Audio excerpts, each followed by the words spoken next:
Okay, we're supposed to start. May I request all speakers to switch on your video?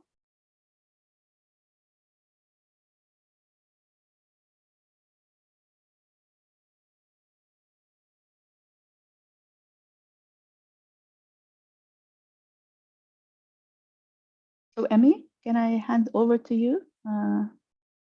We'll have first Ban Ki-moon's video, which the technical support will play. Okay.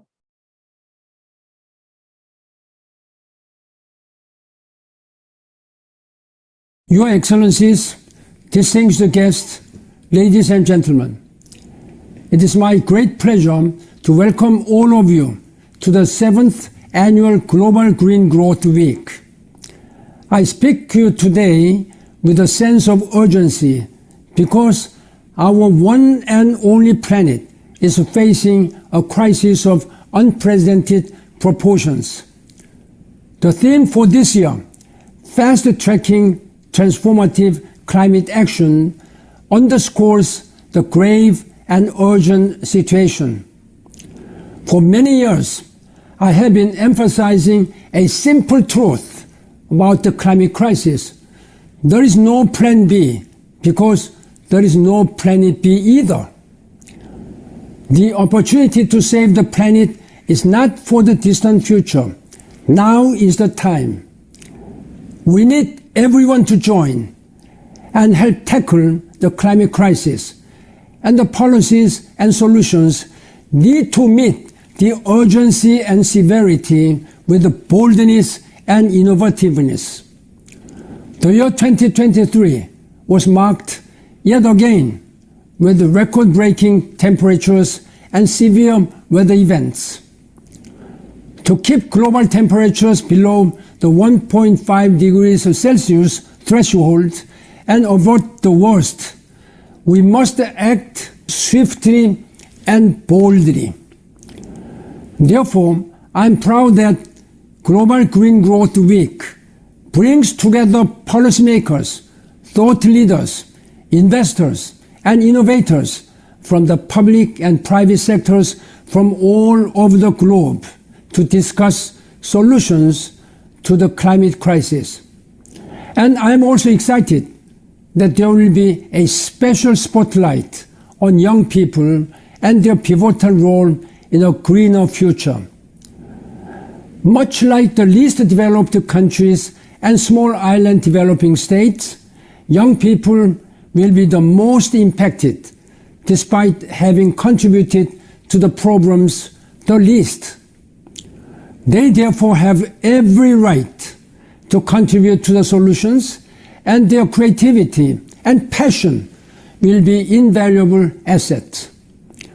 With the conclusion of the first global stocktake, discussions to operationalize loss and damage and other important issues, this year's COP28, which is just weeks away, will be critically important, and I hope the Global Green Growth Week will prove to be a helpful stepping stone to build momentum, hone ideas, and much more. The challenges before us are immense, but so is our collective potential. Let us seize this moment and work together to fast-track transformative climate action. Together, we can secure a safer, greener, and more sustainable world for ourselves and for generations to come. I wish you my best wishes for very productive discussions. Thank you.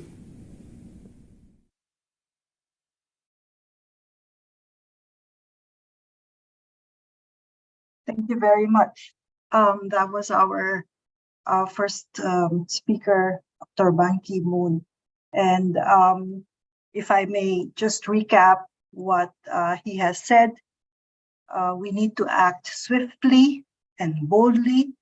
And we thank GGGI for bringing together thought leaders, both in the public and the private sector, to discuss solutions to the climate crisis. So without further ado, I'd like to introduce myself. My name is Amy Hampel Milagrosa. I am an urban development specialist at the Asian Development Bank. And I specialize in water supply and urban development. And the reason this has a very strong connection with climate change is that whether it be typhoons or storms, flooding, cyclones, so much water or lack of water, water is the primary medium through which climate change is being felt. So I'm very happy to be here to serve as the moderator, and I would begin our session for this Global Green Growth Week 2023 with the Director and Head of Programs for Africa of GGGI based in Cote d'Ivoire. For the welcome remarks, Dr. Male Fofana. Dr. Male, please. Thanks very much, Dr. Amy, and thanks also for summarizing these points raised by Ban Ki-moon. So I will start with saying that welcome to these sessions. It's the Green Growth Index, and focusing mostly on the policy tools to mainstreaming green growth indicators in planning process and capacity building. I mean, from my point of view, it's a great pleasure and with enthusiasm that I welcome you to this significant gathering where we will explore the remarkable journey of green growth, sustainability, and also the powerful policy tools that we are reshaping the landscape of our nations, but also our region. From us, the heart of the discussion today, it's a Global Green Growth Index. It's a groundbreaking initiative that evaluates a country performance in achieving sustainable targets. And the index, it's more than just a set of numbers. It's also a compass that guides us toward a greener and more sustainable future. It supports our governments, which is quite important, partners, in identifying policy gap, helping them to navigate to this transition into a green economy model. These innovative tools is our ally in understanding the opportunities and challenges that lie on the path on the sustainable futures. In 2022, GGI, in collaboration with the Ministry of Green Growth and Environment of Zambia, introduced the National Green Growth Index, tools and achievement that align seamlessly with Zambia's National Green Growth Strategy. This is a prime example of how GGI tailored its approach to meet specific needs and objectives of our partner countries. Furthermore, our partnership with the ASEAN Development Bank allows us to use the Green Growth Index framework to compare different countries, but also green growth and green inclusive performance in Azerbaijan and Central Asia countries, showcasing the adaptability and scalability of our methodology.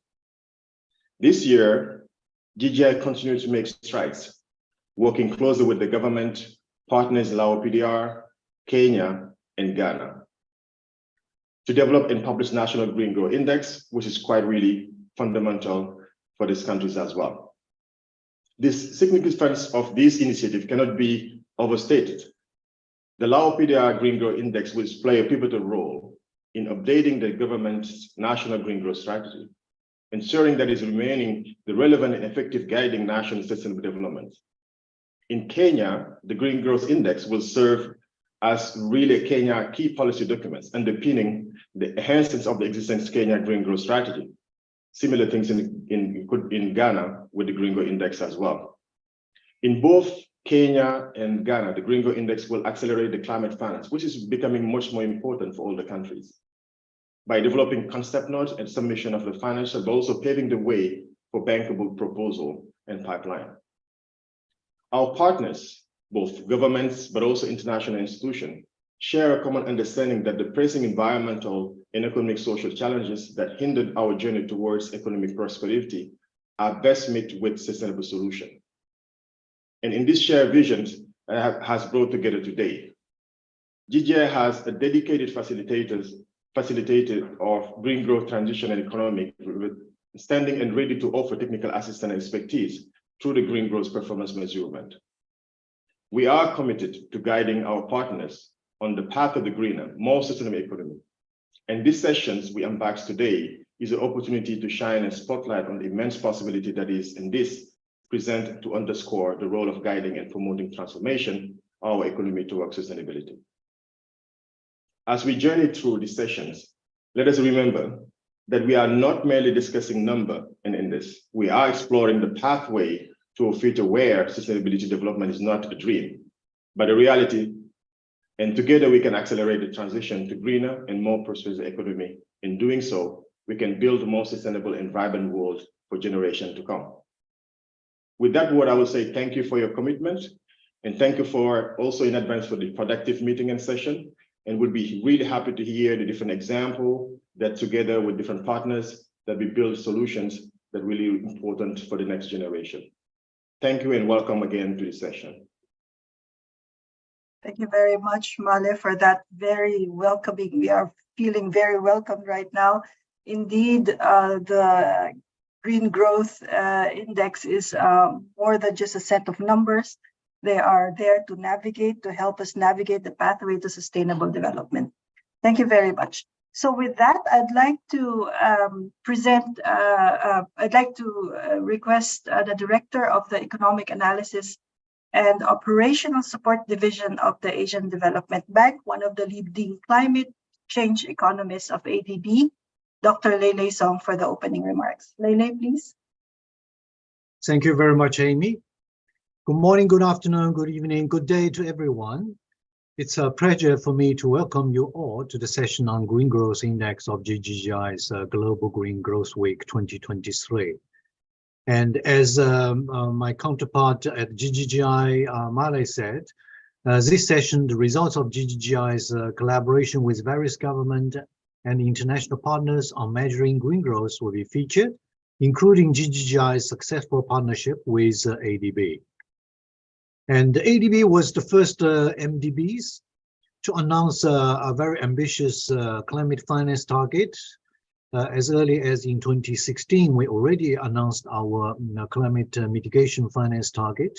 And in 2021, ADB has positioned itself to become Asia and Pacific's climate bank. We have set in target of mobilizing $100 billion for climate finance by 2030, including $34 billion for climate adaptation. And in 2022, as Male said, ADB collaborated with GGGI in applying the Green Growth Index framework developed by the GGGI to compare green and inclusive growth performance in Azerbaijan and the other Central Asian countries. The countries of focus are 5 of ADB's developing member countries in the Central West: Azerbaijan, Kazakhstan, Kyrgyz, Tajikistan, and Uzbekistan. And ADB's collaboration with GGI is really important, and we will work on 3 aspects. And ADB and GGI's application of a Global Green Growth Index successfully measured Azerbaijan's performance in achieving sustainability goals that support nature-based solutions and enhanced adaptation capacities. The report, which we will present later in the session, provided options for Azerbaijan's transition to green and inclusive growth, while providing ADB with ammunition to support Azerbaijan in facing opportunities, challenges, and options as it moves towards a net zero economy. And this knowledge product generated provided the background work for ADB's country partnership strategy with the Azerbaijan government. And this relationship has already spanned over more than 20 years. And the country partnership strategy sets the framework of ADB climate financing investments and activities in Azerbaijan for 2024 and 2028. Azerbaijan ensured that the ADB GGGI report are useful for the government by aligning it with Azerbaijan 2030 national priorities for socio-economic development, which was approved in February 2021 by the president of Azerbaijan. And 2 of the final 5 national priorities are supported by the ADB GGGI report are sustainable, growing competitive economy and clean environment and green growth country. And the third aspect of our collaboration is very natural. GGGI and ADB will work on our common fight against climate change. ADB, as I said before, is the first multinational bank to set a clear climate finance target and also implement a long-term climate change operational framework. And ADB is implementing a new operating model. We have two major shifts, one shift to private sector development, the other one is climate shift. ADB will set ambitious climate financing target, as well as organizing ADB institution to facilitate climate action. And we're also in the process of developing our climate change action plan. So I would like to congratulate GGGI for hosting the successful GGGI Week 2023. With our esteemed speakers and panelists, I'm certain that we will have engaging discussions today and throughout the week. I'm eagerly looking forward to the presentations and the discussions later for the session. Thank you very much. Thank you very much, Lele. Indeed, I hope and we hope GGI will have a lot more cooperation and collaboration with the Asian Development Bank, as we both have similar goals. Okay, so we are now going to the exciting part of our session today. We have 5 presentations ahead of us and only 60 minutes. That means we have around 12 minutes per presentation. I will be keeping time, and I will say when it's 10 minutes past and you only have 2 minutes left to wrap up.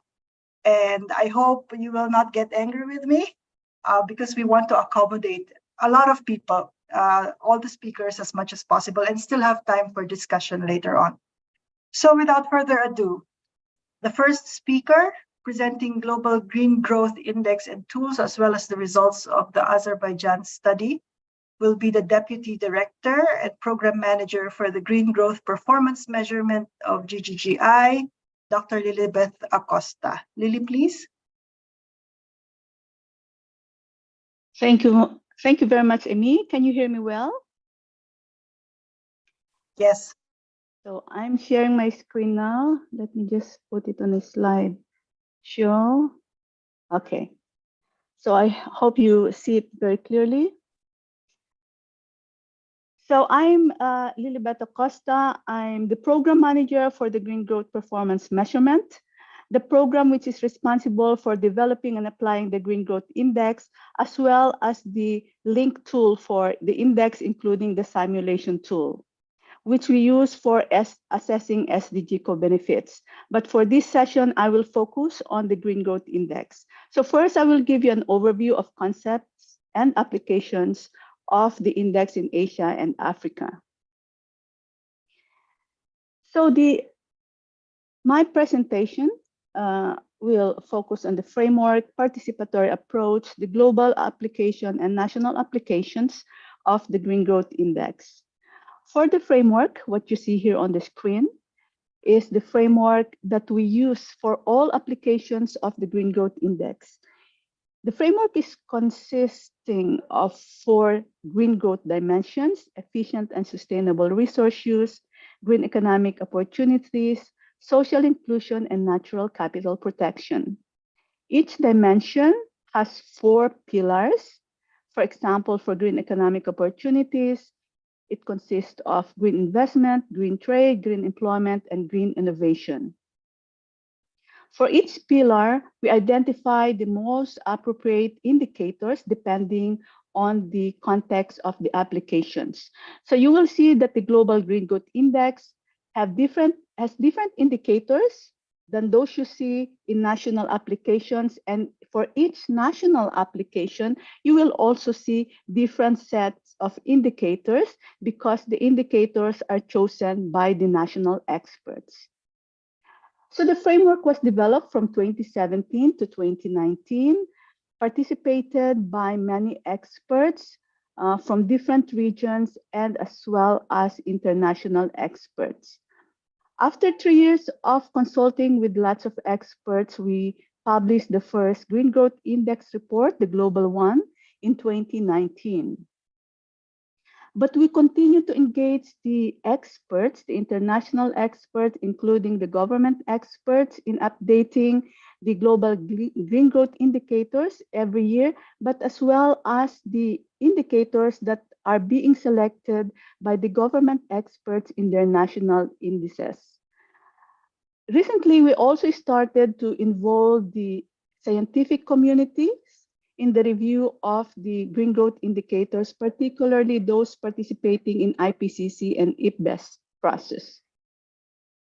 So what you see here are the ratings provided by the international experts last year for the 80 indicators selected by the Zambian experts for the Green Growth Index.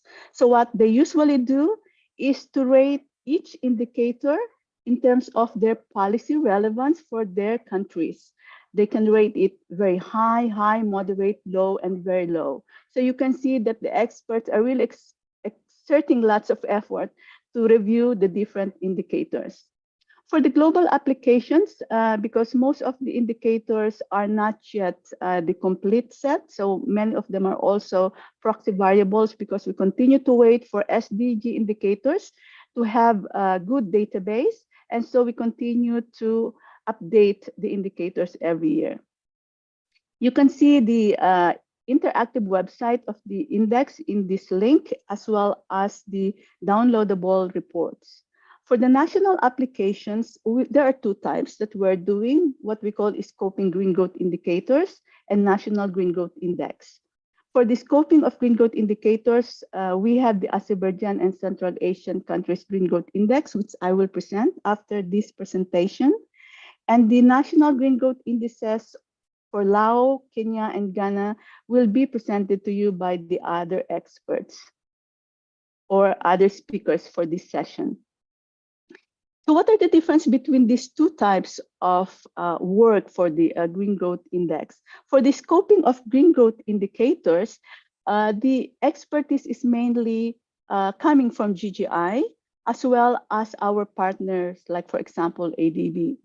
So what we do here is we try to select the indicators based on literature review assessment, particularly of national policies and sectoral programs, and we check whether they are relevant for the countries.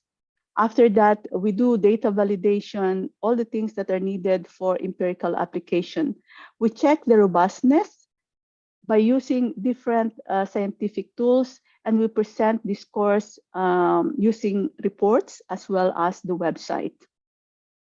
For the Green Growth Index, this is now where we use the expertise of the governments. So we select, or our government partner select or suggest national experts from different ministries and line agencies. For Zambia Index, for example, there were 80 experts participating in the development of the Green Growth Index. And you can see here that there are lots of activities involved. So it takes us more than 6 months to work with the government to develop the Global Green Growth Index, because this is important for them to understand the Green Growth Index as well as the scores, and try to use the information derived from the report in developing the green growth strategy. And so in all the different applications of the National Green Growth Index, the results are used for planning and policy. The applications at the national level, they also have their own dedicated websites, and the reports are also downloadable in these websites. Okay, so let me go directly to the results of our project with ADB on comparing Azerbaijan and Central Asian countries' green growth performance. I have worked with Dr. Emi on this, and so I am also presenting on behalf of Emi. The content includes methods, greenness of policies, green growth performance, and give you some conclusions. The methods consist of 4 steps. Step 1 is the conceptualization, where we try to apply the green growth framework, assess policy frameworks and priorities, and set up relevant checklist criteria. Step 2 is the preparation of the data, where we try to really understand the relevance of indicators, check the data sources, and collect the data. Step 3 is the computation of the index itself, where we normalize, benchmark, and aggregate the scores. And the last step is the analytical comparison of Azerbaijan and Central Asian countries' green growth indices. What you see here now is a summary of how the electricity mix in the different countries look like. So you can see that except for Kyrgyzstan and Tajikistan, most countries, their electricity sector is not very green. They depend very much on fossil fuels. So in order to analyze the greenness of the policies of these different countries, we selected 4 major national policies. What you see here is a Sankey diagram which represents the result of these assessments.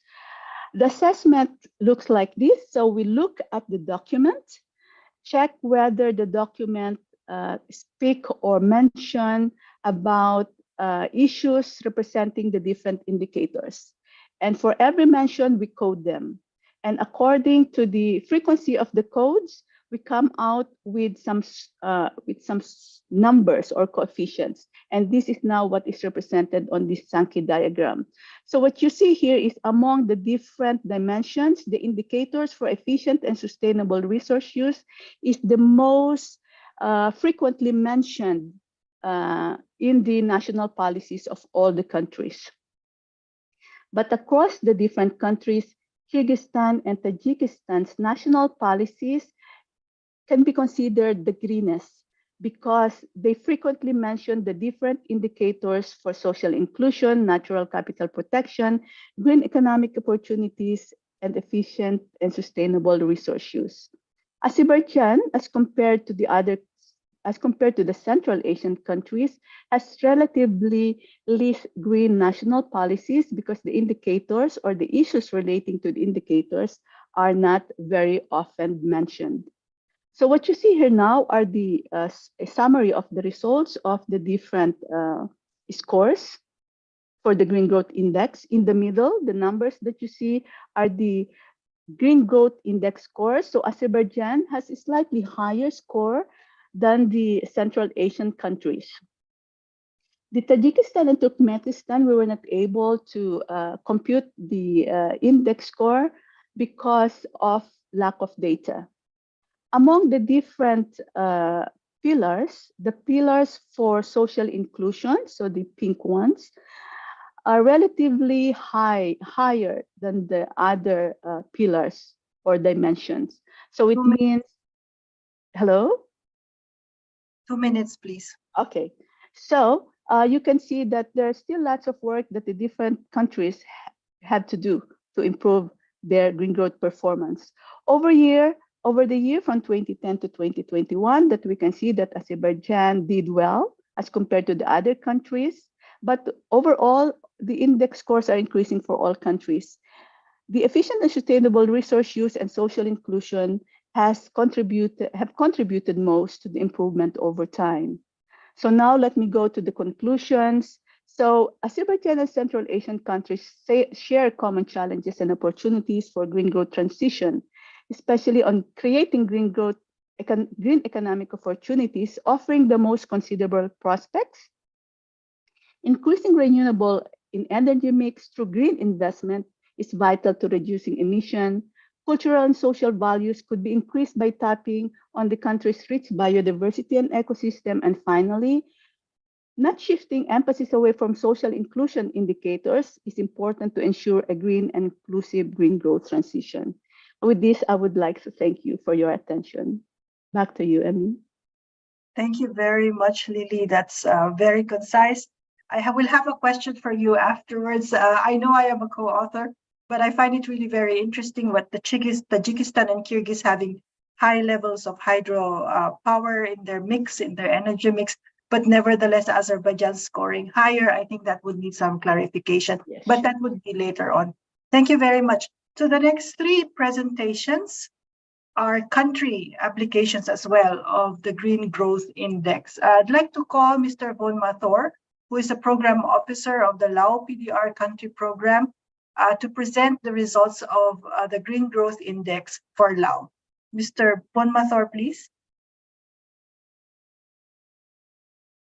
Thank you, Dr. Elizabeth. Thank you, Dr. Annie. So I just double check if you see my screen. Yes, we can. You might want to. Yes. Okay. So good afternoon, colleagues. My name is Bonmathor, a program officer from GGGI Lao Country Program. So allow me to present on the national case for the Green Growth Index of Lao PDR on behalf of Madam Chisawan Didalabung, the Deputy Director General of the Development and Research Institute of Ministry of Planning Investment of Lao PDR, which is the key partner for this project specifically. So in my presentation, I would like to walk you through to the project overview and then a bit on the project outputs and progress and some lessons learned and ongoing needs. So as like Dr. Lilbe just mentioned earlier that Green Growth Index and Green Growth performance is very important for us to measure a country's performance towards low carbon development. And the government of Laos also have a very strong commitment to develop the country toward low carbon path. And with this, back in 2016, the Lao PDR also ratified the Paris Agreement, and in 2019, the very first National Green Growth Strategy has been developed and officially approved. And with that, later on, the government also still put a lot of effort in greening the country. We can see through the enhanced NDC, which putting the target on net zero by 2050. So this year is the 4th year of the implementation of the National Green Growth Strategy. Actually, and with the importance of how to progress the National Green Growth, how to track the progress of the National Green Growth Strategy, MPI and GGI has working together for to develop the Green Growth Index for Lao PDR, and that's the origin of this project, which we call Green Growth Index Promotion. So the key objective of this project is to develop the index that can measure the progress of the national green growth strategy, and also to develop the capacity for national officials who are in charge for tracking or monitoring the progress of the national green growth strategy. So we have 4 key outputs here. On the right corner, top corner on the Green Growth Index training session and the new Green Growth Index itself. So these 2 outputs work hand in hand. And output 3, actually, on the Green Growth Forum, we already completed last year. So maybe allow me to excuse for this presentation. And also the output 4, which is more on the Green Office Initiative as part of GGI Lao Country's program effort to also transfer GGI CSR program from HQ to implement in the country scale. And let's move to the output 1, which more on the capacity building on the Green Growth Index and also the developing of the new Green Growth Index itself. So back in 2022, we have conducted 2 workshops with around 45 or 50 participants from the Ministry of Planning, Investment, and Land Ministry, where we selected 80 initial indicators for the Green Growth Index. And after the training, we have selected those 80 indicators and then revert back to all the Land Ministry to cross-check whether it is well in line with the existing indicators or the information that they have. And then later on, Oh, that, sorry, apologies. That one is the orientation or as inception workshop, and this one is the participatory workshop that we select 80 indicators. And then early this year, we also finalized the Green Growth indicators, where we present the preliminary results of the indicators for the Land Ministry based on the draft indicator that we selected earlier. However, there are some comments that given the information that we selected earlier, is more on international based data, and the Land Ministry or what we call the local expert, they request to have more localized indicators. So following the workshop, we also have consultation meetings with all the key Land Ministry. In here we have 9 Land Ministry, where we check the local data and their local indicators, and then trying to be aligned with what they have. And currently, we are now in the final process of finalizing those indicators and setting up the targets for those indicators. As we know, and through the development process, we learned that many of the localized indicators are very challenging to get data and to set a target for the government. When we discuss with them, it's also very challenging for them to set the localized data, but to set the localized indicators for those information and for those indicators. So now we are coming to the final stage. And one of the progress I would like to highlight is under this project, we are also trying to develop the Green Growth Index website for the Ministry of Planning and Investment, so that all the results that we produce within this scope of this project can be displayed into this website, so that all the policymakers and all the general publics, they can see what's the progress toward green growth development of Laopedia. This is roughly the timeline of the project. So actually the project started back in July 2022, and then we have several meetings, and we have the first webinar in August 2022, and then the participatory workshop that I just mentioned in October 2022. Then through November to January 2023, we reviewed the indicators that we selected and also discussed with the Land Ministry. And our final webinar on the final list of the indicator was organized in March, but we will need to further review and then do further consultation, which delayed the process of our development quite significantly. So until April into August, we are in the process of checking consultation and then finalizing the indicators. And we are hoping that we can finalize this project, having the report and all the indicators and the computation ready by November, and then do the publish in December 2023 this year.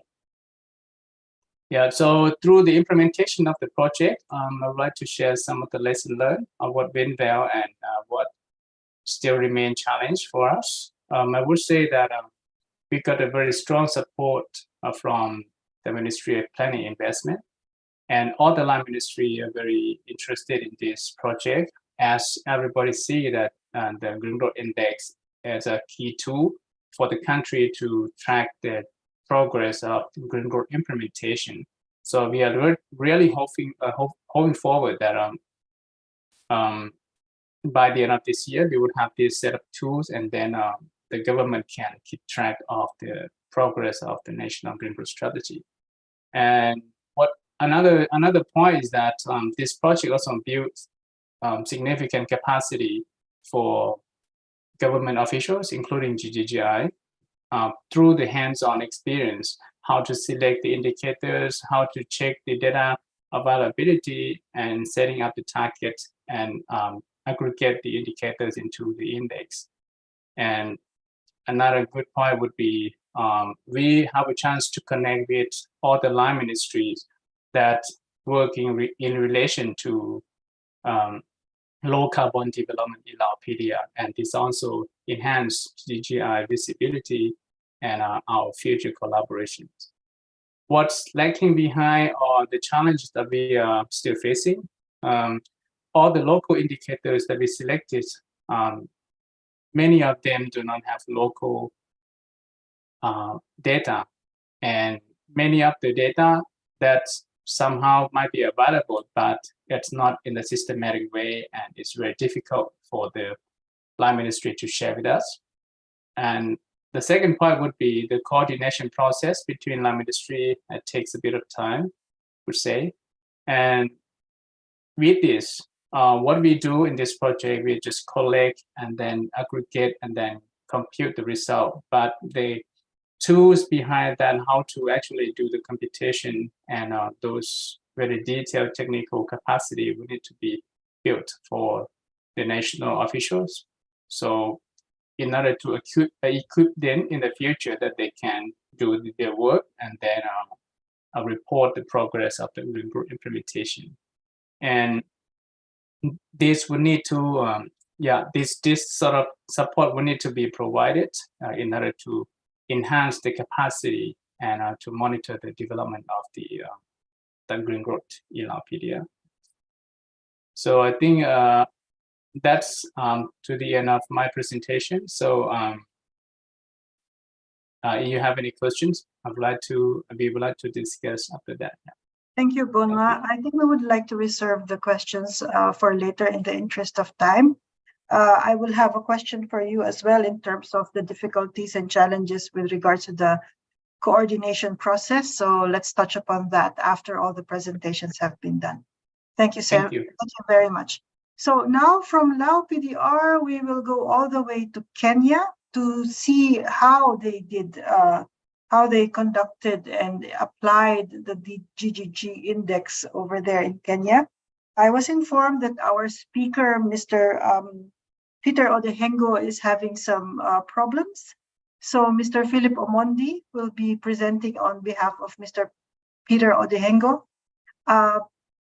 Philip, are you online? And please feel free to introduce yourself for a few minutes. Thank you. Thank you, Aime, and thank you, colleagues and organizers of the workshop. Can you hear me? Yes, we can hear you. Thank you very much. My name is Philip Omondi. Currently, I'm working under Peter Odehengo and the Treasury in the development of the Kenya Green Growth Index. And he traveled to Liberia, maybe because of internet connectivity. He has failed to join. So since we work together and we've done this together, I will be quite honored to do it on his behalf.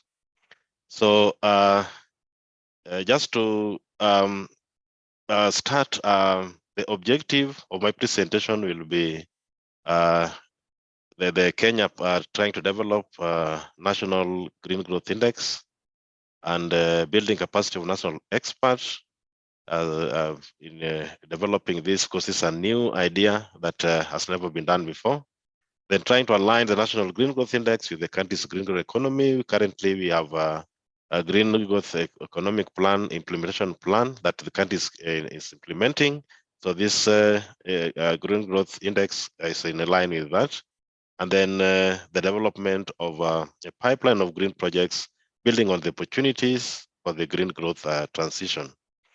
Now, we have been on this since August 25, when there was a first seminar that informed on the green growth. But before this, we had to liaise with the other government arms to bring national experts that were carefully chosen to undertake this process. We've gone through participatory workshop. We've done a lot of expert consultation, both formally and informally. And then come October 23rd, now we are in the ground with, but after this, we are now preparing for the second participatory workshop, where we'll also have a lengthy time to launch the Green Growth Index for Kenya in a high file, government officials will be attending to see what has been done and what the website looks like and the value for Kenya. This is the list of participants that were carefully chosen to undertake the activity, basically from line ministries. We have private sectors, and we also have some academia from the universities also participating together. This is just some photos that were taken during the first participatory workshop and that took place in Nairobi. Then I just want to show some of the few slides chosen to present, the results of the analysis. And under objective 2, participants voted and agreed on the indicators. We also worked on suggestion of new indicators that were included. And just like other countries, data issue was came up. There are so many good indicators that we would wish to incorporate, but the data are not available. So national experts participated in 32 meta votings, discussed in breakout session, and completed 4 Google surveys. And we came up with such results. Other than that, there are quite a number of other experts and other institutions doing the same. We really did a lot of consultation so that we have what is agreeable to all as for a country. We had a lengthy consultation with Sustainable Energy for all, who are also doing the almost similar thing under the Office of the President, but is trying to design a green growth path, green growth plan for Kenya, and going to 2030 and 2050, where we expect to have a neutral carbon. So there is the Kenya Private Sector Alliance. They're also examining. We try to engage them to examine their pertinent policy issues and programs that is also fostering social economic development, so that we could understand better one of the dimensions on the social inclusion. Then we also had quite a good discussion with the Center for Training and Integrated Research in NASAL, centered because Kenya is 2/3 arid and semi-arid. So as we talk about green, we are wondering, will this also be applicable to them? So we engage them to understand more about the activities. And then another one that was the sewage company, which we engage going forward. Now for the next steps, after selection of the 80 indicators for the Kenya Green Growth Index, we are going for second round on validation. This will be a 1-week activity on one-on-one, where we are going to validate the results and come up with what is agreeable for the country as the index. Now, we have also had the website for the Kenya Green Growth developed with support of GGI team. It will be used for the second personal workshop to finalize all the activities. I will also introduce the participants, the experts, to the website, and also train them how they will update it even after the project. Then during this 1-week workshop, we are also aiming to collect interpretation of the indices scores. Other new people, government dignitaries that will be there will also be capacitated to understand more about the index and how it's going to be useful for the country. And the official launch of the index and the website will be done towards the end. That is the last day of the workshop. So there's summary report and directive also of Kenya Green Growth Index will also be launched. The government was really for the idea of launching this or using this in COP28. And by this time, before COP28, we shall have had a draft report and good results that the government of Kenya will carry to COP28. Now, we have also in the business of sharing experience, when senior ministry officials, government ministries come, they will also share this together. So working together, joining this index has been very beneficial in tapping from technical expertise of the GGI team and a wealth of experience of modeling the index. So through tracking of sustainable development ambitions like the Paris Agreement, the SDGs, and even our ambitious NDC, among others, the index will help us develop, implement, and evaluate policies while implementing Kenya's green growth economy implementation plan that is currently being implemented. So the others will be the green growth emphasis, achieving global goals, targets while supporting Kenya's economic growth. And finally, The report, once finalized, will provide Kenya with the elaborate, independent, verifiable analysis with evidence-based, together with recommendations during COP28. So this is going to be very useful for the government, a tool for negotiation from a point of know-how, and therefore I think it's going to make a difference for the COP28 meeting. So with that, I want to say thank you very much for listening, and I'll be also ready for a few questions. Thank you. Thank you very much, Philip. That's an excellent presentation, exactly on time. I will also reserve a question for the Kenyan experience later on, particularly what was your experience at the Office of the President is actually preparing a green growth plan already? I mean, were they territorial? Were there synergies? How did you make sure that, you know, you will be able to benefit from each other's knowledge and experience? Let's reserve that for later. Thank you so much again, Philip Omondi. And from Kenya, we will now go to the experience. So how they implemented, applied, and conducted a study on the Green Growth Index in the Ghanaian context. I would like to call the senior advisor to the Minister, to the Ministry of Environment, Science, Technology, and Innovation of the Government of Ghana, Mr. Oliver Boach. Oliver, please.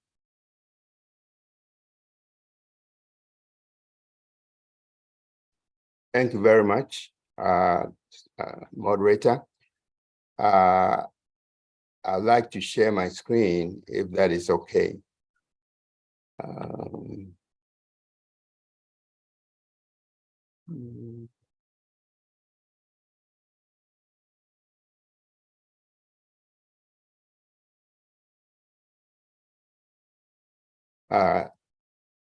You see my screen? It's probably coming. Yes. You can see it now. Okay, thank you so much. Could you please make it into presentation mode?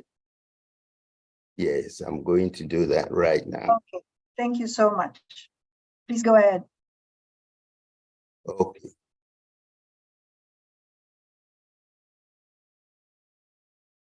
Just allow me just a few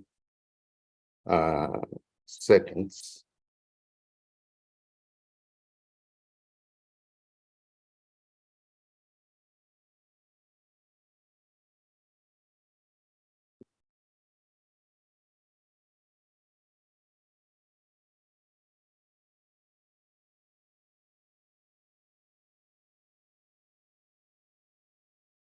Okay, so can you still see my screen?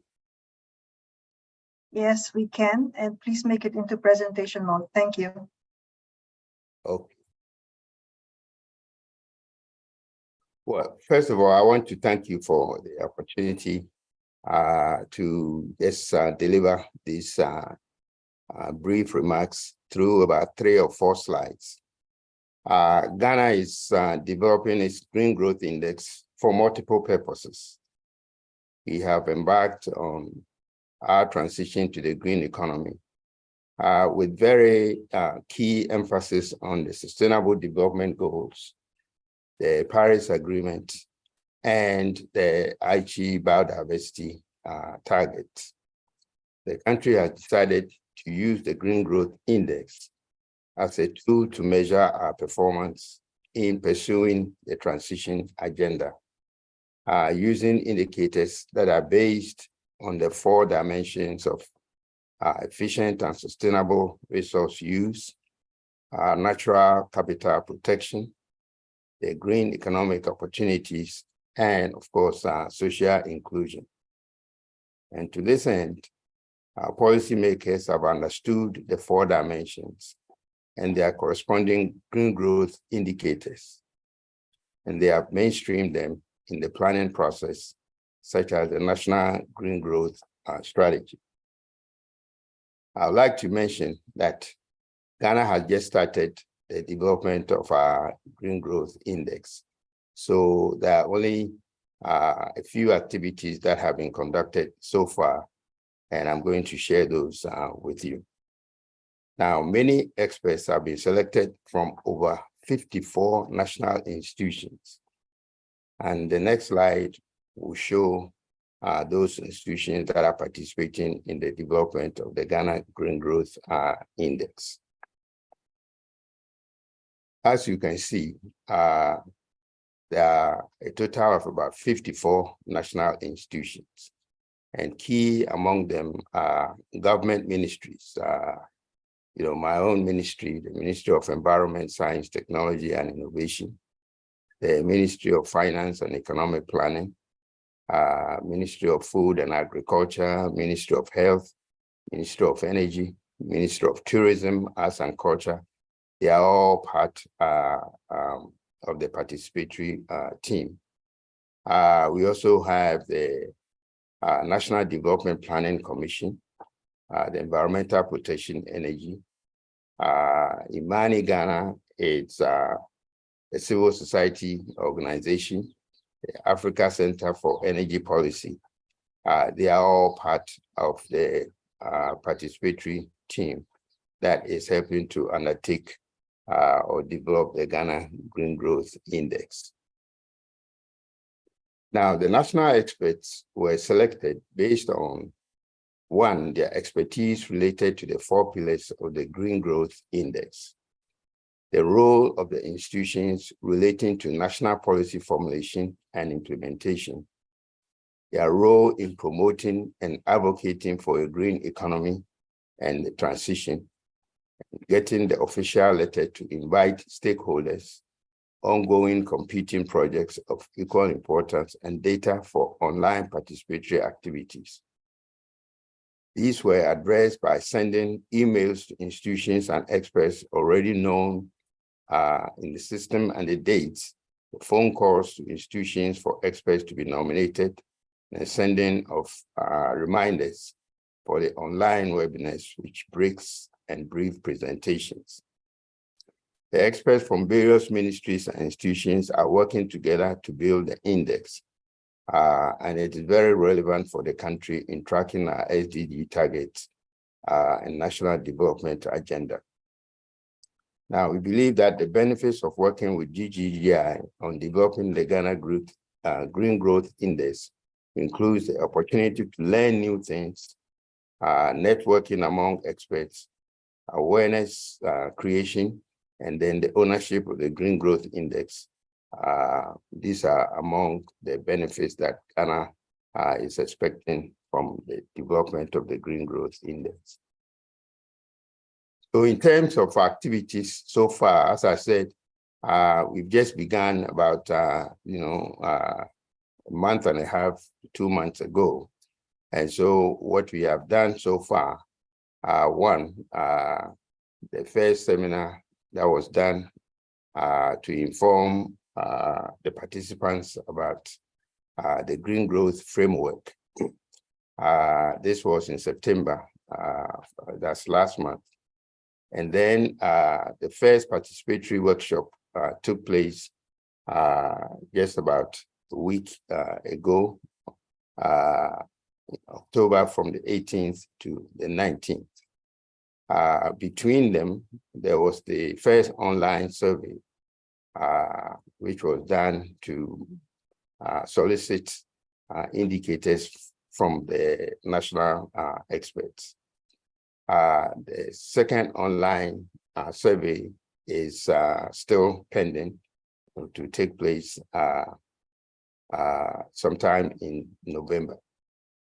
Our plan is to finish this sometime next year, the first quarter of 2024, when the report and the website, the report on the final Ghana Green Growth Index will be published on the website. Now, in the first webinar, the objective was to inform national experts on the framework for the selection of the indicators for the Ghana Green Growth Index. This took place in September. And as you can see, there were a lot of experts, participating in the first webinar. The first webinar's objective was to gain an understanding on how the national experts, for the Green Growth Index, and there was a survey that was conducted, to rank the usefulness of developing a national Green Growth Index for Ghana. For the first online survey, the objective was to familiarize the national experts with the different green growth indicators to discuss during the participatory workshop. And these are some of the results that came out of the survey. We're going to share the slides with you so you'll be able to see the actual numbers associated with the outcome of the survey. The first participatory workshop, as I said, took place not too long ago. More than 300 indicators were assessed by the experts, and a total of about 80 green growth indicators were selected for the National Green Growth Index for Ghana. The objective for the first participatory workshop was to vote and agree on the indicators or suggest new ones to be included in the National Green Growth Index. National experts participated in 24 Mentimeter votings, they were discussed in the breakout sessions, and a total of 4 Google survey forms were completed. So briefly, this is what Ghana has done so far. And as I said before, by the first quarter of 2024, we aim to have finished with the development of the Ghana Green Growth Index. Thank you very much for the opportunity. Thank you very much, Oliver, for this comprehensive presentation. I also have a short question for you to be answered later on, and that is, I noticed that the Ghanaian approach is really very inclusive. If I am not mistaken, in the list of entities that were included for the consultation process, you even included non-Ghanaian, if I am not pure Ghanaian, but from an African perspective, an entity, and I even saw the Friedrich Ebert Stiftung, which is like embracing the whole concept of participatory approach. So I'd like to hear about your experience in that later on during the panel discussion when I will ask each of the speakers to respond. Okay, thank you very much, Oliver. We are now heading for the final presentation in this session. We have 2 presenters. The country representative of the Lao PDR country program of GGGI, Mr. Rowan Fraser, and the Senior Regional Business Development Officer for Africa based in Cote d'Ivoire, Ms. Nagnuma Kone. Rowan and Nagnuma, please go ahead. Very good. Thank you, Amy, and greetings, colleagues. My name is Rowan Fraser, and I will make a brief presentation on some of the broader policy needs and conditions here in our PDR, which gave rise to the index, which my colleague Bunma has presented, and then some of the upcoming applications of the index as we move forward with our portfolio here. So we began our operations here in Lao PDR in 2017, and an immediate request from the government of Lao PDR was to support the development of a national green growth strategy. So this was something that we kicked off in 2017, and the idea with the strategy, as we had done in multiple countries, was to lay out long-term policy priorities and targets across the entirety of the economy. So within each of the key sectors of the economy, we were looking to fix targets for the green transition within those sectors. So we undertook that work. The work was actually quite closely modeled on the National Green Growth Strategy, which the government of Korea put in place. We held a study tour, which came up to Seoul and met with ROK officials. And then we channeled that experience back into the strategy here. And as part of the strategy, we were obviously also very concerned to assess monitoring and evaluation and to track implementation. And so as part of the strategy, we put forward a kind of initial draft of an index of sorts with a series of indicators to track progress in the investments going into these sectoral targets, right? So it was an initial attempt to put forward an index. The government then requested GGI's support to mainstream those policy targets and more broadly green growth into the National Socioeconomic Development Plan. So Lao PDR operates a 5-year APEX planning instrument, which is the National Socioeconomic Development Plan. And the 9th cycle kicked off in 2019 through 2020, right? And was then approved in 2020. So we mainstreamed the priorities of the NGGS into the plan. And that included the construction of a dedicated outcome area on green growth, climate change, and environmental management. So it was one of the 6 key outcome areas of the NSCDP and really locked the NGGS targets and green growth into the plan. Of course, as part of that, there were a series of outputs and specific sectoral targets within that outcome area. And so again, the need for an instrument which would allow us to track investments across the entirety of the economy became particularly important, right? And of course, ministries that are involved with both the NGGS and the NSCDP are tracking some of their sectoral activities. And we were able, as Burma indicated, to rely on some of those sectoral data sets and targets.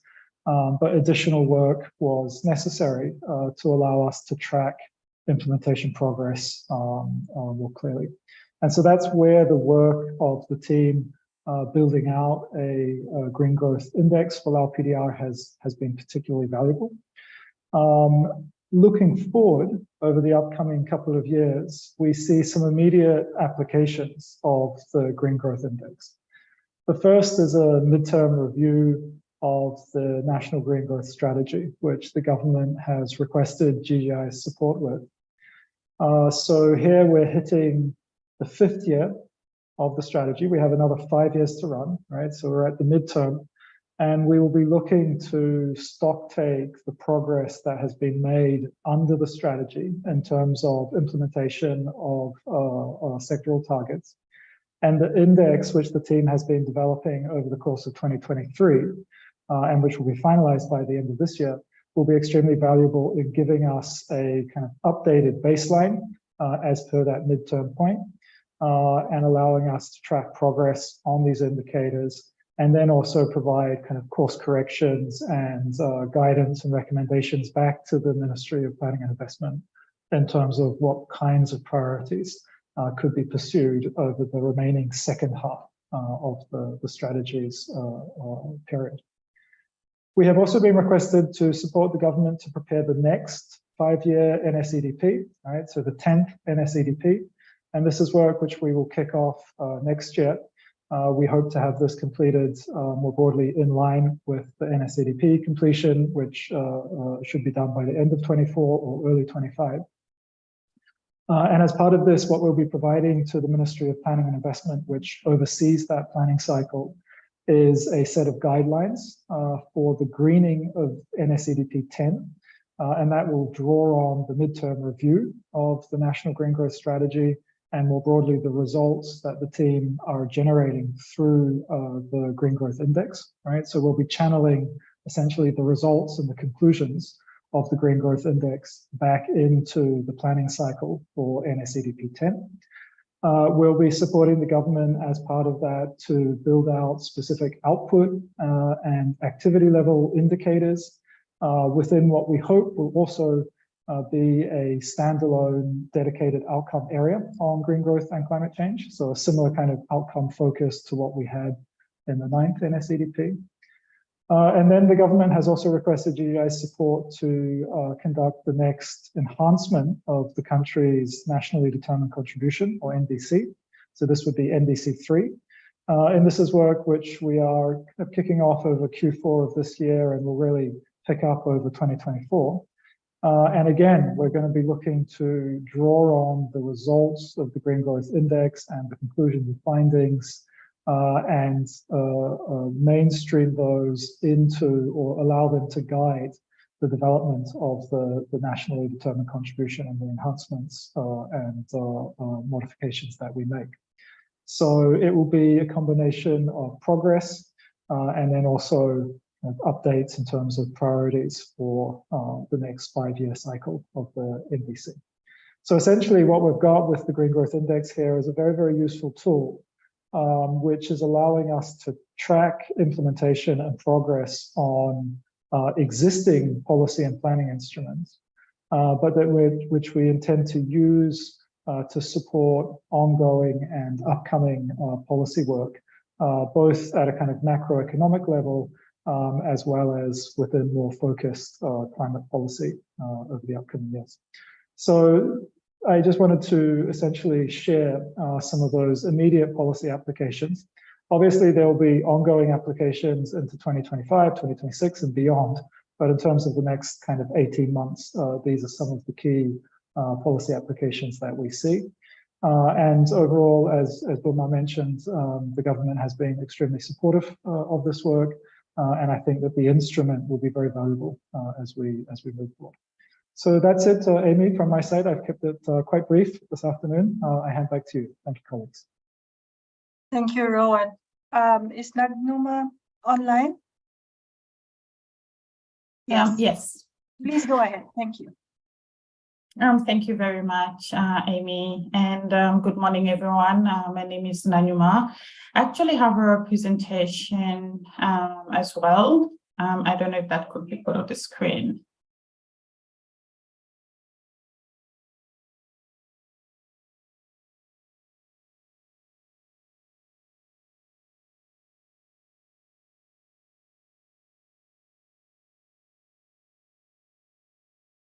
All right. I don't know, I cannot see the presentation, so maybe something to do with my screen. So my name is Nagnuma Kone. I'm the Senior Regional Business Development Officer for GGGI Africa.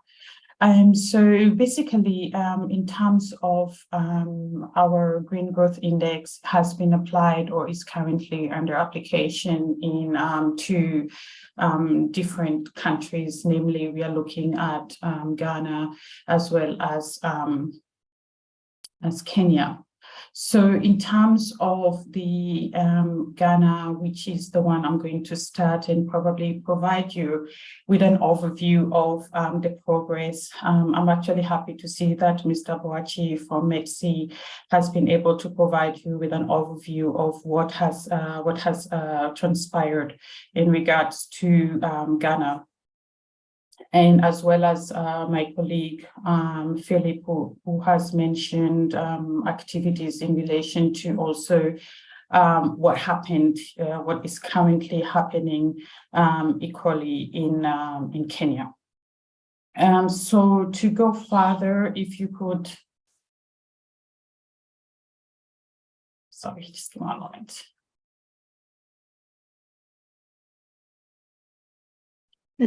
Nagnuma, Yes. I'm sharing your slides. Can you see it? Yes, thank you. I was actually waiting for that and I was looking for it. So maybe we can go to the second slide. Okay. That would be great. Thank you, Lilibet. So starting with Ghana, which is just close by us here in Cote d'Ivoire, is to say that our collaboration with the Ministry of Environment and Science has been, and Technology, of course, MEDC, has been pivotal in how the index is currently being applied in Ghana, in order to classify the relevant indexes that will be used by the government of Ghana. More importantly for us is that the objective of the index as also the objective of the exercise, as also discussed with the government of Ghana, was to try and see how can we roll it out to be able to support the government, be able to look at the necessary milestones and the necessary tools and processes that need to be put in place in order for the country to develop a much more robust green growth strategy. So currently, the country does not have a green growth strategy, but they have incredible existing instruments that are already in place. However, for it to be able to move from its current stage into what we call greening green and better, was to develop key benchmarks and also use the existing tools that is in place. So as already mentioned by Mr. Boachi, the index has really brought together a lot of experts that are working within the green sector in Ghana in order to pave that, that direction. But beyond the index is also to mention a little bit of why this also plays into what GGGI can provide as an institution to the government of Ghana. So basically, Ghana provided its letter of intent to become a GGGI member country in 2020. As you all know, 2020 is when we had the COVID. So since then, it has been quite quiet. And post the COVID, it was important, of course, for the country to also see how does it build back greener, much more better and more robust and more sustainable. So this is pretty much the role of the index to support the country to be able to achieve that goal. But also in parallel to that and in parallel to helping Ghana develop the necessary benchmark for that, what also GGGI has done was to use some of the processes that are ongoing on the index to be able to support the country and develop a pipeline of bankable proposals. Here we're looking at the aspects of climate finance and of course climate investment. And through that, we have been able to undertake within the last 1 year 2 trainings. The first training was enhancing climate finance for Ghana's agricultural sector. So very sector specific, bringing in relevant land ministries that are in the agricultural sector in order to see what are the gaps and opportunities that can be capitalized in order for them to actually work towards access to climate finance. The second one is currently ongoing, which is just finished, was the climate finance workshop on private sector. And here was purely looking at the private sector and trying to, again, understand what are the existing opportunities and existing gaps in order to move into bankability. So moving forward together, yeah? Please speak a little bit slower for our translators. You're a bit too No fast. worries. As you still have 4 minutes, please. No, it's fine. Thank you so much for that. So moving forward, we see that the role of the index is not only to support the government of Ghana to move towards the development of bankable projects or also just to developing a much more robust green growth, climate resilience strategy, but also to see how it can support, of course, Ghana move from its existing currently letter of intent into a GGGI member country and having a much more stronger, what we call a country program framework. In addition to that, and also thanks to the index, we have been able to actually see some of the gaps that are existing and work with partners on the ground to develop projects such as upcoming initiatives, of course, looking at how can we bring in the climate health nexus to support the green transition, as well as how can we support development banks here to be able to get accreditation to the GCF in order to support medium, small enterprises and small, medium enterprises as well. At the same time, we try and ensure that as Ghana moves into a middle-income country and the aspects of donor relation to grant actually shifts the dynamic, how can we work with the existing private sector to be able to help them develop pipeline of bankable projects and also enhance and accelerate access to climate finance? So this is what's happening in Ghana, and this is how we are trying to see creating that interlinkages between the index and as well as the future pathway for Ghana's green economic progress. Moving down to Kenya, if I can move to the next slide.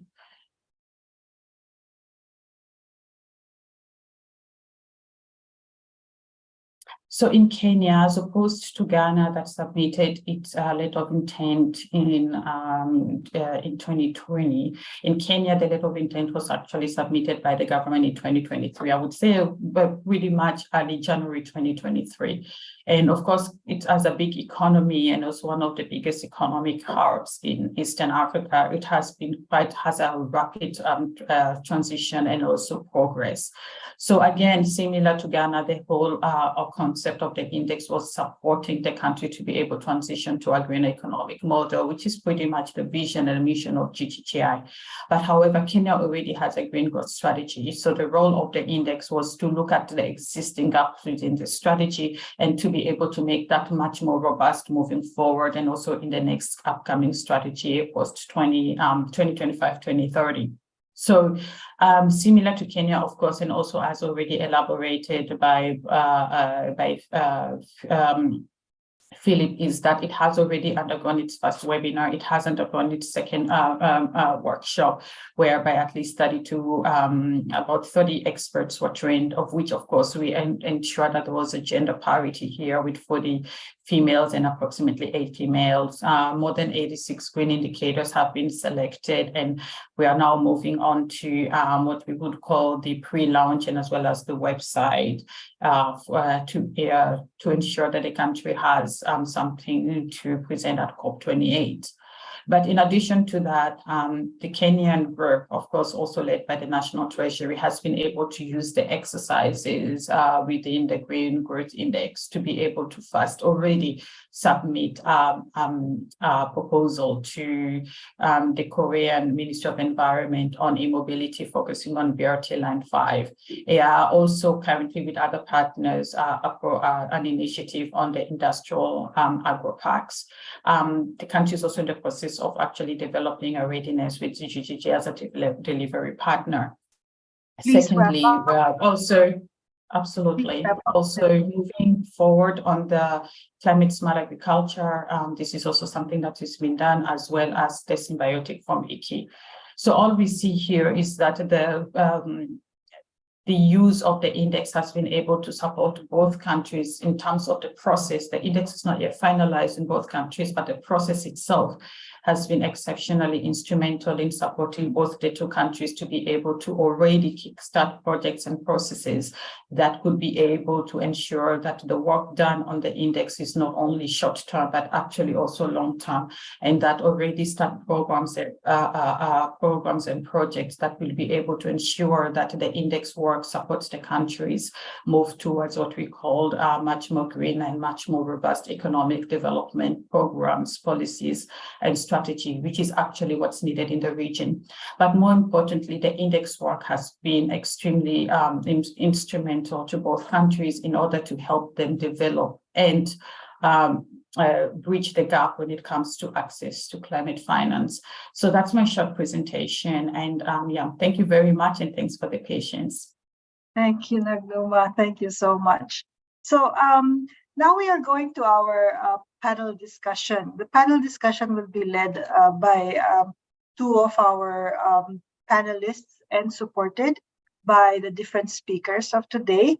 I'd like to call in Sang-In Kang, who is the Chief Research Fellow of the Korea Environment Institute. Sang-In, are you there? Yep. Yes, thank you, sir. At KEI, Sang-In worked on the development of system environment and economic accounts, as well as sustainable development indicators for Korea. Together with Sang-In is Lei Song, who provided the opening remarks. Lei is the Director for the Economic Analysis and Operational Support Division of the Asian Development Bank. Lei, are you there?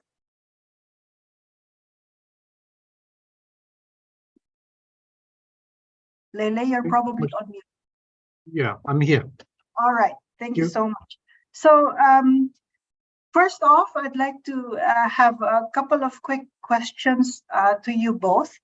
The question is, could you please provide a brief background on the innovative development activities that your respective institutions are doing to promote green growth? So what are the innovative activities that ADB and the KEI are doing to promote green growth. Perhaps we begin with Sang-in, Professor Sang-in first, and then followed by Lele. Okay, can you hear me well? Yes. Yeah, nice to see you all, and thank you for the excellent presentations today. And as to your question, I'll be very brief. And I think that the Green Growth Index should be understood as a full deployment of the potential of our socio-economic and cultural sphere as a component of sustainable ecosystems, instead of a simple expansion or increase measurement of scores or lengths. And I think that it touches multi-sectoral issues in our social economy.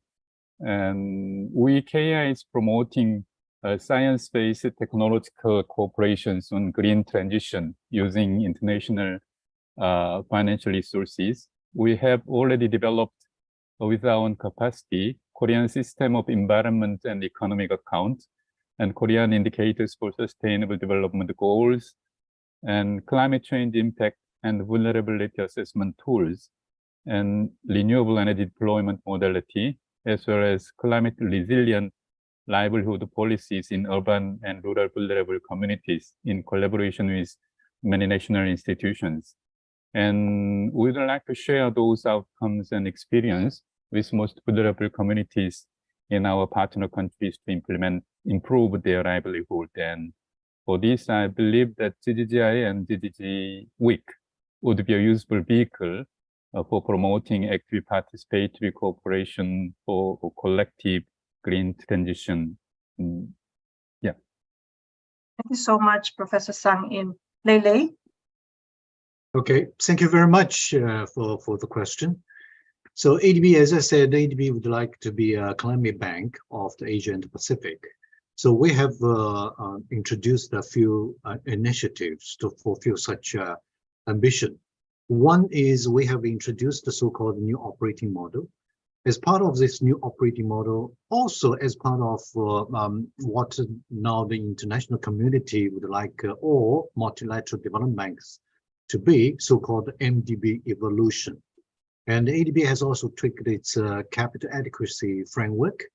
So our sustainable level of lending, including grants, would be increased from the current level of about $25 billion per year to $36 billion after the approval of this capital adequacy framework. And we aim to achieve such level of sustainable level for lending in the next few years, which means we will increase our level of lending by $10 billion per year. And then this is our new development initiative to increase our investment in the region, mostly for green growth, which is climate change as well as environmental friendly growth initiative. The second is, as I said in my opening remarks, so ADB would release a climate change action plan very, very soon. We are already finalized our internal discussion of the action plan. It will have many actions. I don't know current version, how many actions we would like to introduce. All those actions basically to improve ADB's collaboration with our member countries, then to increase our member countries' green growth opportunities, then ADB would facilitate by investing, as well as providing knowledge support, technical support to promote green growth in our member countries.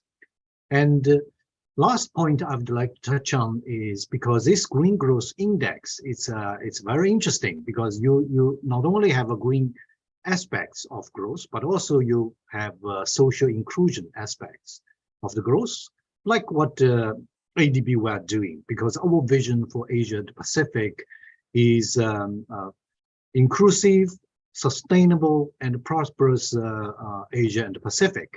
So we do have a social inclusion aspect also in our mandate and our obligation.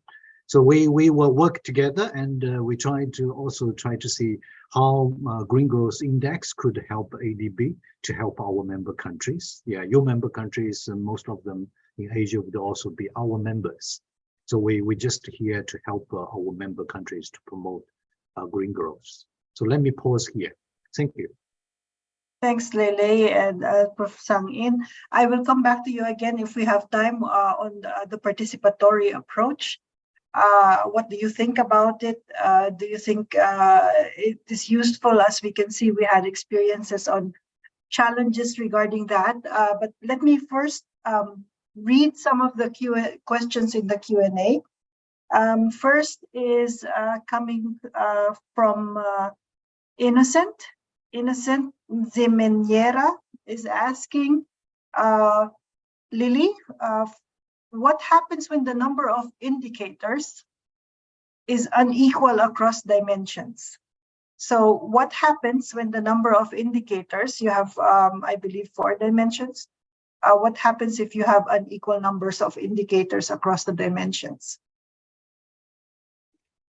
Yes, thank you very much for that question. That's actually one of the challenges, because when we start talking about the data for the indicators, because the scores are as good as the inputs that you provide into the model for the index. So what we usually do for that is to use some weights. But when we use weights, we also ask the experts if they are amenable to that. Like, for example, last year, because the green economic opportunities has only 1 indicator, while the other dimensions have 3 indicators, there was really a big imbalance. And so in that case, we added a weighing. Thank you. That's very concise. Thanks, Lily. Another question is from Rebeus. He didn't particularly send the question to anyone. But let me send this question to our presenters who presented the GGGI Asian and African program, because I see that the challenge is on utilizing the Green Growth Index to guide national policies. For example, the economic growth policy. So Rowan and Nagnuma, do you have any, what do you think were the challenges in utilizing the Green Growth Index to guide national policies, particularly, for example, economic growth policies? Did you see any kind of challenges in that? I think from my side, Amy, we haven't yet started to actually use the index for economic growth policy. It's work which we will kick off through 2024. So I don't have direct experience here that I can draw on in responding to that question. Nagnuma? Thank you very much. I think it's very similar to ours because the process is not yet finished. I think it's really difficult to say where the challenges and opportunities are going to be. But one of the things we can definitely say is that for us, data will be one of the biggest challenges that will face us, because even from the beginning, we can see that some of the indicators, we couldn't really use them because there is not enough data to ensure that it is actually informative and scientific. So I think beyond that, I think it's quite difficult to say that it's early stage. Thank you. Thank you. Bonma is nodding. I could see Bonma Thor, you were nodding about the data difficulties. Yes. Thank you. Yeah, right. So as I mentioned earlier, that one of the most difficulty in implementing and developing the index is the national data.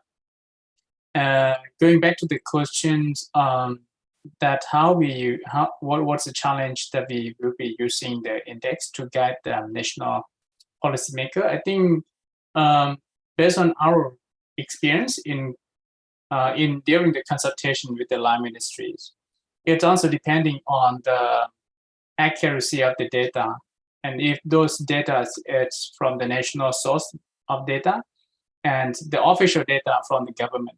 So if the more that we get this set of data, and then we will be able to guide those policymakers that, look, this is the actual result of the performance of the green growth. And this is, we would like to show with you, for example, there are 4 dimensions, right? And then which dimensions that progress very well and which dimension that needs a lot of support. So from our consultation and our perspective of working with the government, I think this sort of information and the result of the index would be a useful tool for the government to see which area that they need to put more effort into it. Very good. Lily? Emmy, can I and just add a bit? Lily Yeah, and because then Lele, please. Yes. because we don't have a representative from our government partner and colleague in Zambia, because that's the example of the project that we have implemented already. And the Green Growth Index was used to guide the green growth strategy development. So the challenge there is that because you have different experts in the Green Growth Index development, then if you go to the green growth strategy, they may not understand again the list of indicators that were chosen. So what our colleagues did is that some of the experts that they have invited for the development of the Green Growth Index are actually experts for the green growth strategy, so that there is a continuation. There's a continuation. So that's how we overcome the challenge. That's very good. Lele, would you like to add something? Yeah, I just want to add the value of the policy value of the Green Growth Index. Yeah, yesterday I spent some time to look into your index. So I see a great value of this index because, yeah, our department just recently been renamed as Economic Research and Development Impact Department. Because ADB does a lot of projects, and we need to look into the impact of those projects. The same project, if you do in different countries, they may have a different impact. It's all depending on the country's context, and also whether, in our jargon, is so-called gaps, development gaps. If the country in certain area, say a green policy, if the gap of that country from the most advanced country is bigger than the same project, if you do in this country, would have a big impact. So Green Growth Index would have the value if we can measure such a gap. And I do look into your index. You have a great potential to measure the gaps of each individual country from the most advanced frontier of all these countries are doing. Yeah, at the moment, I think you are just a starting point. Yeah, you have a lot of indicators, and the method that you are weighting all these indicators are a somatic way, I think, in certain component. And when you weight them into 4 dimensions, you use a geometric mean. Yeah, there's some issues, and this normalization may also have some issues in weighting the indicators. So I think we can work together, and also the GGGI experts can do a lot about how to normalize. You may want to see the importance of that indicator for the policy front and how to measure the relative position of that policy of that country against the frontier of that policy globally. So if the index can provide such a value, then it's really can guide a policy as well as guide a project design. So let me pause here. Thank you. Yeah, that's very profound.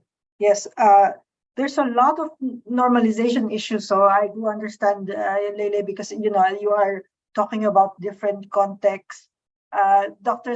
Sang-in, did we have any experience from Korea in this regard in terms of normalizing and standardizing? How did you overcome it in your context? Yes, I think that a single normalized aggregate index would be very much intuitive to get an image of improvements or deterioration of a system. But during my work, I see that we need to understand the inside of socio-economic and environmental interlinkage. So we needed to have a well-elaborated set of indicators and further enhance the understanding on positive or negative interlinkage of those indicators. In that sense, we adopted the categorization in sequence, driving forces and status and actual pressure and our response measures.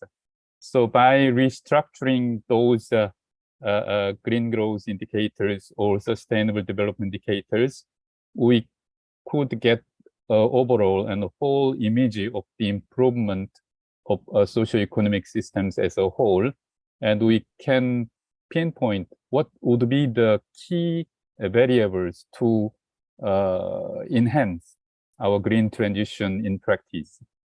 That was my perception when I worked for the Korean system of environmental and economic account, and also sustainable development indicators. Yeah. So pinpointing key variables requires cooperation across various fronts. And what we learned from both the Ghanaian as well as the Kenyan experience is that it needs a lot of consultations to be able to achieve that. So I'd like to listen a little bit more to Philip and to Oliver. How did you overcome this? How did you encourage other organizations to participate? How did you make them excited? How did you ask them to share information?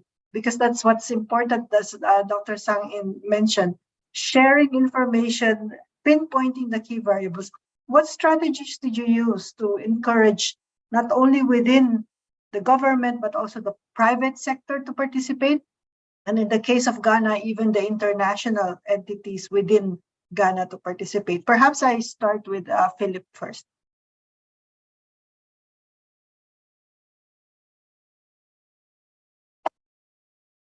I think you're on mute, or your microphone is. Yeah, okay, sorry.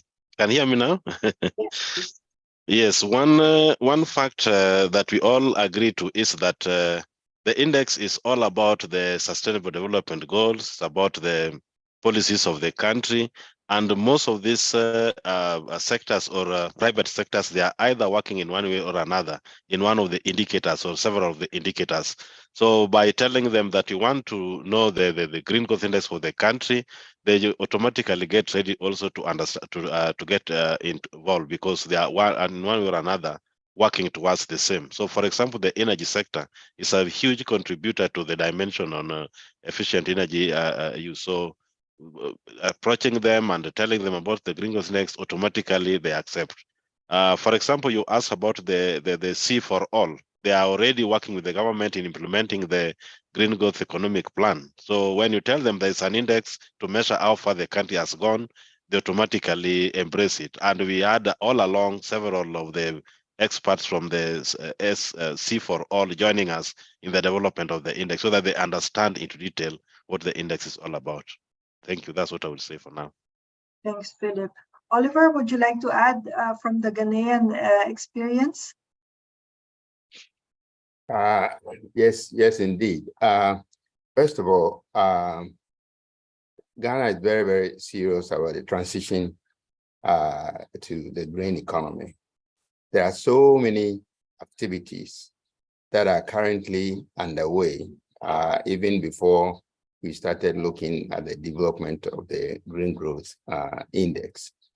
For example, when it comes to the Paris Agreement, Ghana is perhaps the first African country to sign a bilateral agreement with Switzerland, in the area of carbon emissions reduction trading. This is a very, very important initiative that Ghana has taken. And since we signed the agreement the beginning of last year, several other countries have approached Ghana and want to have similar bilateral agreements. Another project that we are doing is transition to circular economy, and we developed a roadmap and action plan that is going to guide us in how we approach this. Thank you. That is very, sorry, go ahead.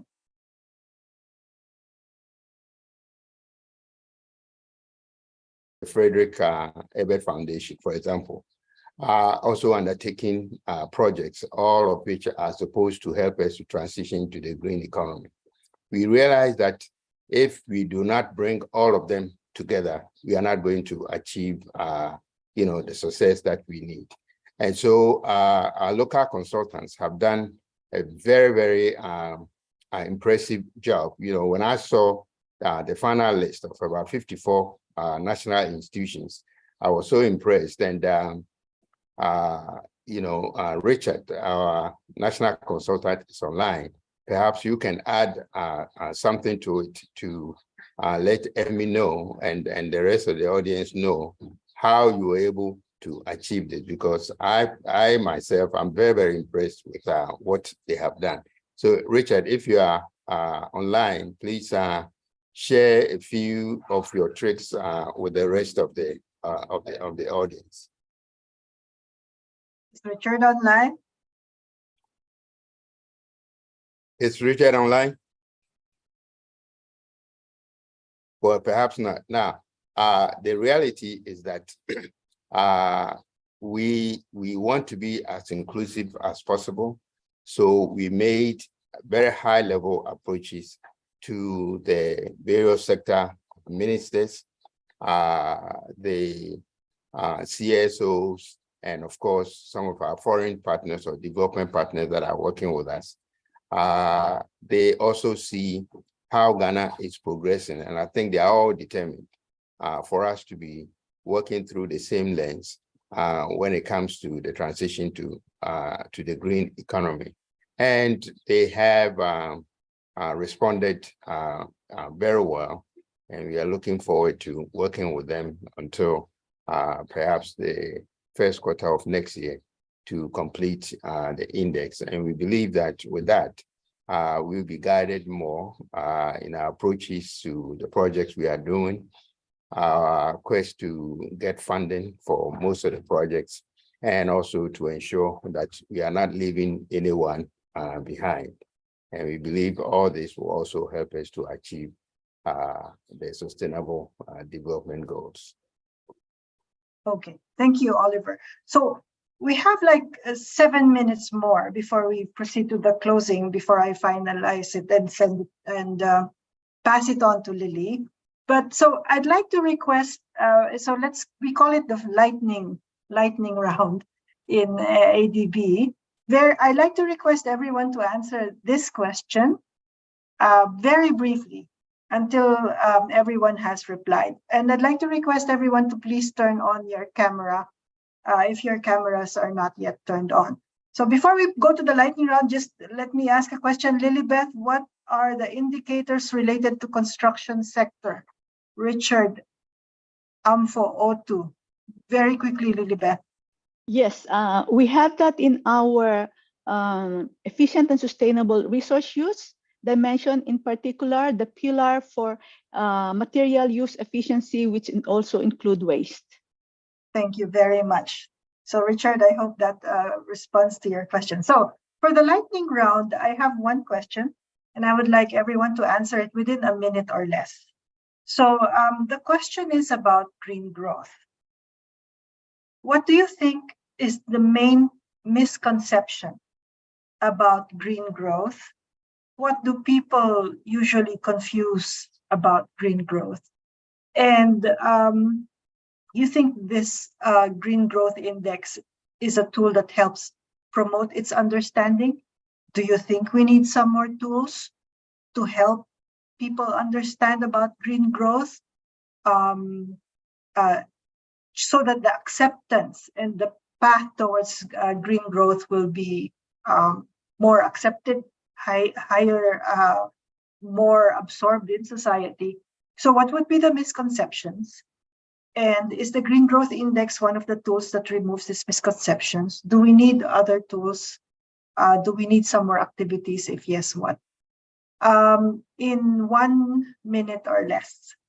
Okay, so we will, I'll start calling I'll start with Professor Sang In Kang, please, followed by Lei.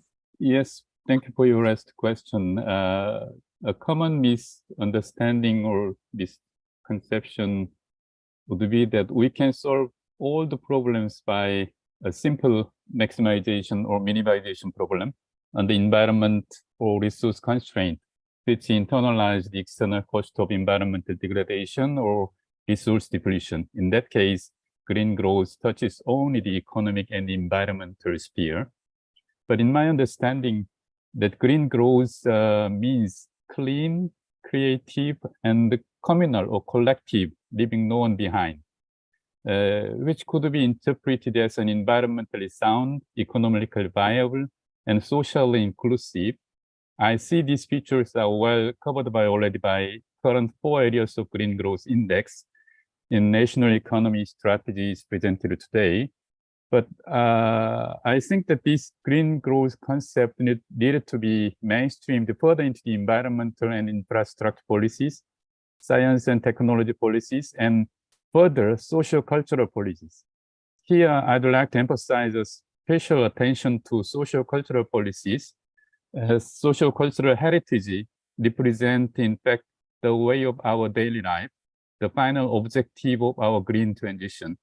So leaving the socio-cultural sphere outside of the green growth strategy or green growth planning, it would be misleading of our final goal of green transition. That's my observation at the moment. Well said, well said. Thanks, Sang In Kang. Lei, please, same question. Yes, this is a very interesting question. I'm myself am confused about all this. Green growth, low carbon growth, sustainable growth, sustainable development. You have all these issues. I think probably we are talking about the same thing. Yeah, if we follow what Sang In has spoken about, yeah, essentially we are talking about sustainable development, because development is different from growth. Otherwise, if we say growth, then people perceive it's about the GDP growth. Then once you come down to GDP growth, then you forget about a lot of other things. So I think somehow, I know you GGGI is Green Growth, Global Green Growth Institute. You would like to emphasize green growth. But once we can come down to green growth, then somehow we narrow our mind too much, because essentially we talk about sustainability. And this sustainability, not only carbon, but also environment, but also social, as Sang In already pointed out. So we are talking about a sustainable development. And we really need to emphasize development. Yeah, we need to emphasize more about the development than growth. Otherwise, people just pay attention to GDP growth, which is the problem, which brought all of us until this stage. We only pay attention to that GDP number, that GDP growth number, which we didn't care so much about other aspects. So let me pause here. Thank you. Thanks, Lei Song. I'd like to call Male Fofana, please, followed by Lily. I think for me, the point is just you cannot explore a new world with having an old map. And that's the current situation that most of the country are facing. It means that the way they're seeing growth, in a sense, is totally different the way they should be. And the fact of having such tools like the Green Growth Index really will highlight the different elements that need to be considered, because it's the integrated tools. And most of our countries are facing integrating challenges. So having that integrated tools can help them to see how they can come up with integrating solutions. And I think the Green Growth Index gives them a sense. So when it's come to green growth, it's about economic and social developments, but also how you can just maintain the same growth by using less natural capitals and being more environmental friendly.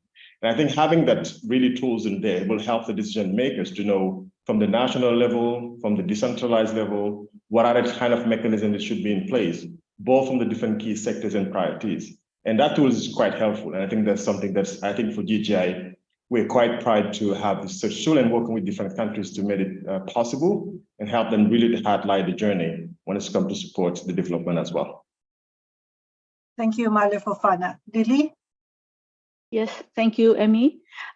So I think based on my experience on working now with the index for almost 5 years, is that the first question when experts or national officials first hear about Green Growth Index, the first question is that, why do you include social inclusion? So that's the very first confusion about it. That's why it's very important to have a framework. So this framework is actually very useful to explain to them what are the interlinkages between the different dimensions, what are the concepts that are actually helping to interlink them. And also, when we developed this framework, there were also actually lots of green growth indicators being developed by the different institutions. And so we gather all these institutions together, including UNCTAD, including the World Bank, including OECD, including UNEP. We work together to come up with one standard framework, so that when we go to the national experts, we say this has been approved by lots of experts all over the world, and we agree that we should include social inclusion. So I think that's all for me. Thanks, Lilibet. I'd like to call Bonma Thor, followed by Nagnuma. Same question, please. Thank you. Thank you. So I just add a little bit more to what Dr. Lilibet just mentioned. I think the very first question when we work with the government counterparts, the question from them is that how green growth index, or how is green growth different from sustainable development? Because we are focused on almost the same thing, and many of the time we use the same thing, right? So I think this is the perception from the government counterparts that why we need to have a green growth, and when we already have the SDG. I think this is a very challenging questions from the government counterparts. And I think what we try to understand is just like what Dr. Lilibet just mentioned, that actually green growth might not as a whole cover the whole things of SDG, but mainly focus on more on the low carbon development, focusing on the economic development, and at the same time using the constrained resources of the country that they have. And at the end of the day, by using these kind of like constrained resources to maximize the outputs of the development, they will need to have capacity building, human resource development. That's why we also include social inclusions and those aspects into the Green Growth Index. Okay, Yeah. Thank you, Bonma Thor. Nagnuma? Thank you very much, Amy, for that question. I completely concur with everything that has been mentioned in regards to some of the challenges when you start talking about green growth or green index or green indicators or sustainable development goals, because they're all interlinked. And one of the things I wanted to touch more or less is what Mali mentioned about it being an integrated tool.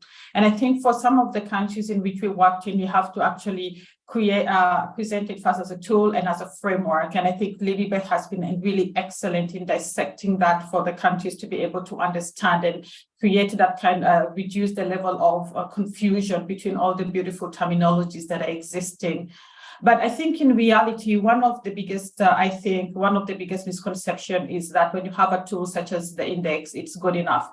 It's not enough. It actually needs to be unpacked. And that is actually where the work starts. So it's not just great that a country has this and say we did it and great, we have a website. But beyond that, there is that level where they actually have to go into unpacking it completely and making it fit for purpose for the countries in order to actually get the fruition of it. And that's where we can actually say it's been useful. So until they get to that level, it's really constant support to actually help them realize the value and the benefit of it. That's all for me. Thanks. Well said, Nagnuma Kone. I'd like to call on Rowan, followed by Philip.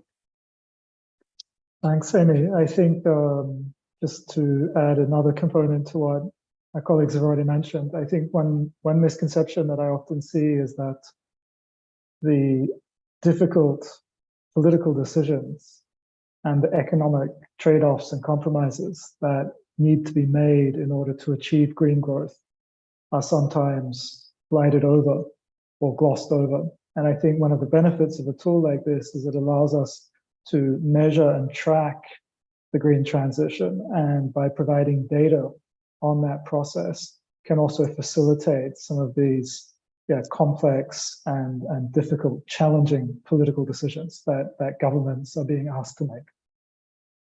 Thank you, Rowan Fraser. Philip?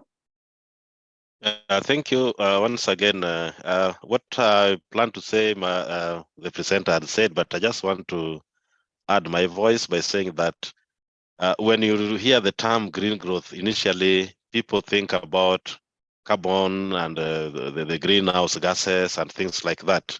But as you continue to interact with the different stakeholders, seeing everybody involved in the process, then people get to appreciate and understand that it goes beyond just a mere greenhouse gases. And again, when as somebody said earlier, when you talk about social inclusion, somebody would want to ask why social inclusion and green growth. But at the end of the day, as people interact and get to explain about the indicators, people do appreciate what it's all about. In terms of in itself being complete, I would go by Naima's assertion that until it is unpacked, because for developing or least developed countries, there are issues that are touching the grassroots person who are affected and who are also expected to be resilient in the society. But this indicator can still not go down to capture those. So there are some other things that we don't even have data that can be included in the analysis, but they really determine how resilient communities are. And I think by the time we get down and pack and get down to the grassroots of the affected, we would say that the tool is good enough. But for now, it's giving a pointer, and it is what we can use for now. Thank you. Thank you so much, Philip Omondi. And last but not the least, Oliver Boachi. Thank you very much, Amy. As I mentioned earlier, Ghana has just begun, so we don't claim to be experts on the Green Growth Index, but from what we have seen and what we have determined to do with Green Growth Index, first, you want to be able to measure the progress that we are making towards the transition to the green economy. We want a tool that is going to guide us in designing the various projects that we are undertaking. And we want a tool that ensures that there's proper coordination among all the various actors that are working within the green economy transition ecosystem. I don't believe that one tool will be the be all and end all for all projects, but I believe that the Green Growth Index is going to help us a lot in several dimensions. But going forward, we believe that there are other tools that might be needed. For example, in Ghana and most developing countries, the informal sector accounts for a very huge percentage of the actors within the ecosystem. If we don't have a tool that ensures that there is inclusion, that it leaves no one behind, you're going to end up with something that has only about 30 or 40% success rate, because you have ignored very important component of the ecosystem. So we believe that the tool is very useful. It's going to help us a lot. But going forward, I believe that there are other dimensions that we might need other tools to help us, to accomplish our objectives. Thank you very much, Oliver Boachi. With that, I would like to pass on to Lily for the closing remarks. You're on mute, Lily. Thank you very much, Amy. But we have passed our time by 4 minutes now. So I think we had already very good discussion. I made very good notes, but I think we don't have time now to say that. But what I would like to say is, first, I would like to thank our audience. We have more than 70 attendees today, and you see now we still have 56 of them online. So I think we can thank them very much for staying with us. But of course, I would like to thank our speakers for the very, very good discussions and presentations. I think this is a very successful session. And of course, I would like to thank Amy for the very excellent moderation. Thank you very much. And so with that, because I think we have to let our audience to also go to the next session, and I also have to prepare for my next session. So thank you very much, everyone. And I hope that we can continue to work together. Bye-bye. Thank you very much. Bye-bye.